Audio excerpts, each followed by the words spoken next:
यही तो मामला है। एक तरफा मोहब्बत अब नहीं चलेगी, एक तरफा मोहब्बत। अच्छा, यहां कितने नौजवान है, कभी तुमने जिंदगी में मोहब्बत की? एक तरफा होती है मोहब्बत। अच्छा, यहां जितने लोग आए, आपकी गाड़ी में पेट्रोल डलाए किसी ने पैसे देकर? किसी ने आपको पैसे देकर बुलाए? नहीं ना। You love me, I love you also. ये है दो तरफा मोहब्बत। समाजवादी बसपा की रैली में ए लाला दे पेट्रोल डाल गाड़ियां,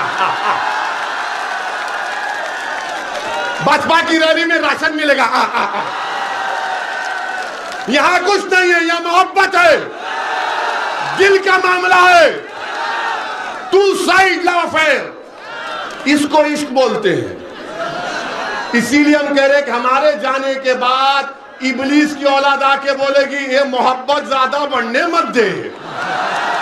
हम आपसे कहेंगे कि मोहब्बत बढ़ेगी जब तक अल्लाह हमको और कुशवाहा साहब को जिंदा रखेगा। हम इस मोहब्बत को आम करेंगे, मोहब्बत से दिलों को भर देंगे। उत्तर प्रदेश में नफरत की दीवारों को खात्मा करेंगे। दिलों को मिलाने का काम ओवैसी और कुशवाहा कर रहे हैं।